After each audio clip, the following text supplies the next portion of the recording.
पीले दांत वाली बहू। रंजना कभी ब्रश नहीं करती थी। उसे कितनी बार उसके माँ बाप ने डांटा, लेकिन उसका कोई असर उस पर होता ही नहीं था, जिस कारण से उसके दांत पीले पीले हो जाते हैं। शादी के बाद। अरे बहू, वैसे तो तुझ में कोई कमी नहीं है, पर तेरे दांत इतने पीले कैसे है बेटा? कैसे मतलब? कोई सर्जरी थोड़ी ना कराइए। वो तो क्या नाम, मैं ब्रश नहीं करती थी तो पीले हो गए। अब क्या करूं? आप कहें तो लाल करवा लूं या फिर काले? यार ये क्या है, क्यों माँ से लड़ रही हो? लड़ रही हूँ? अरे मैं लड़ रही हूँ या ये बोल रही है कि दांत पीले है, पीले। अरे तपस्या थोड़ी ना की है इन्हें पीले करने के लिए। बकायदा ब्रश नहीं किया है 20 साल तक, तब जाकर। छी, कैसी बात कर रही हो? ये उस वक्त तो पीले नहीं थे जब हम लोग तुम्हें देखने आए थे। अरे तब साफ करवा लिया होगा डेंटिस्ट के पास जाकर। अब देखो कैसे पीले पीले लग रहे हैं। रंजना सास की तरफ गुस्से से देखती है। फिर शुरू हो गई पीले पीले पीले। अरे पीले तो तब भी थे जब मेरे हाथ का रसगुल्ला उड़ा उड़ा कर खा रही थी और बोल रही थी, लड़की नहीं गुणों का खजाना दे रहे भाई साहब आप। खैर अब वो लोग करते भी तो क्या करते, पीले दांत वाली बहू पल्ले पड़ी थी तो झेलना तो था ही। एक दिन कीर्तन में रंजना गाना गा रही थी। अरे कमला बहन, माँ का द्वार है, यहाँ तो सब शुद्ध होकर आते हैं, फिर अपनी बहू को ब्रश भी नहीं करवाती तुम। दूर से पीले पीले दांत भक्ति में बाधा उत्पन्न कर रहे हैं।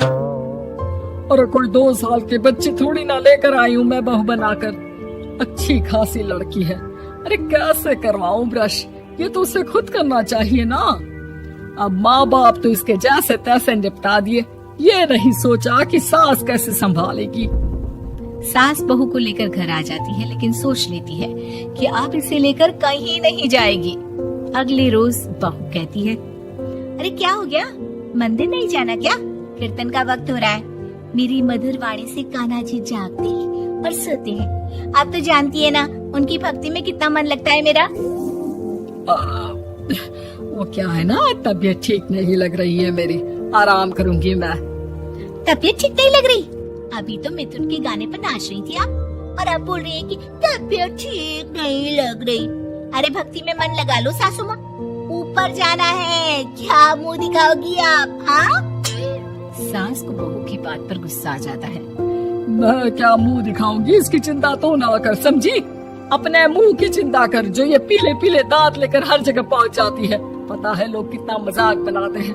ना जी ना, मैं नहीं जाना कहीं तेरे साथ। तो ये बात है, कोई ना, मत जाओ, मैं अपने कमरे में ही बैठकर भक्ति कर लूंगी। ऊपर वाला दांत थोड़ी ना देखता है, मन देखता है, भावना देखता है। और अरे बस बस, तू सब कुछ दिखा, बस ये सफेद चमकदार दांत ना दिखाना किसी को, है? जा यहाँ से। बहू को सास की बात का कोई फर्क नहीं पड़ता, वो तो जैसी थी वैसी ही रह जाती है। सुबह नहाकर किचन में खाना बनाना, फिर खाना खाना, कीर्तन भजन करना और सो जाना। एक दिन, माँ जी मैं सहेली के घर जा रही हूँ, शाम को लेट आऊंगी। हाँ, तो जाना, मैंने कौन सा तेरी आरती करनी है घर पर बैठकर। रंजना सहेली के घर जाती है, जहाँ वो पार्टी में जाने की तैयारी कर रही होती है। अरे शिखा, कहाँ जाने की तैयारी कर रही है? मैं गलत वक्त पर आ गई क्या? अरे नहीं यार, उल्टा सही वक्त पर आई है। मैंने ये साड़ी और ज्वेलरी निकाली है यार, शाम को इनके ऑफिस की एक पार्टी में जाना है। बताना कैसा लग रहा है ये सब? नहीं यार, इस ड्रेस के साथ तो वो वाली ज्वेलरी अच्छी लगेगी। हाँ सही बोल रही है, मैंने ध्यान ही नहीं दिया। वैसे तो हमेशा से मस्त फैशन सेंस रखती है। तो बड़ा जाती होगी ना पति के साथ पार्टी में।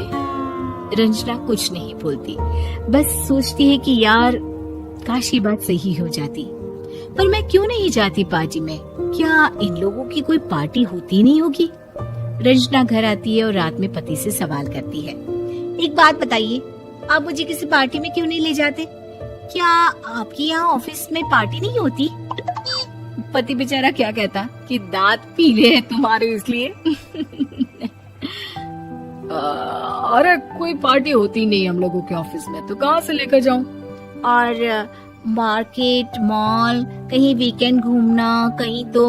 अरे यार, सारे हफ्ते में एक छुट्टी मिलती है, तो सोचता हूँ कि आराम ही कर लूं। क्यों? रंजना मन मार के रह जाती है।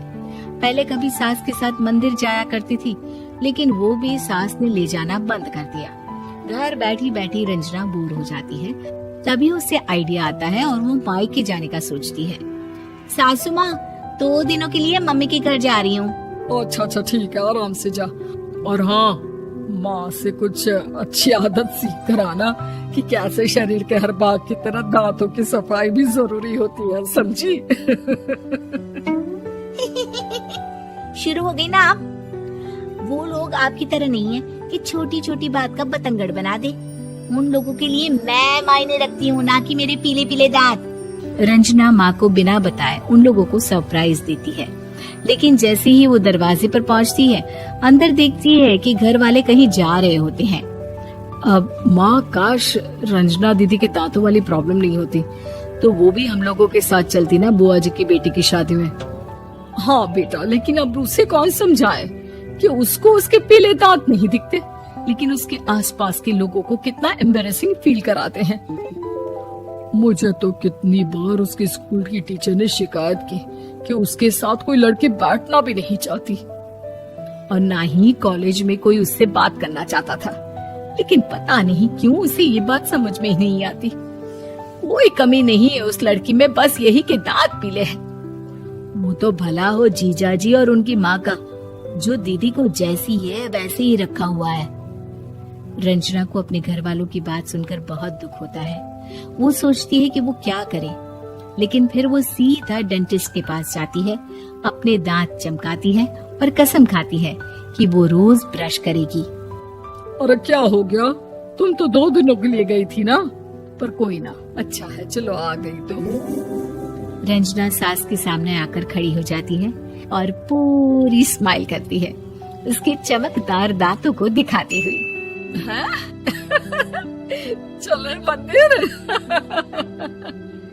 माँ, मुझे माफ कर दीजिए, मैंने आप लोगों को बहुत एम्बैरेसिंग फील करवाया। मैं आज से रोज ब्रश करूंगी।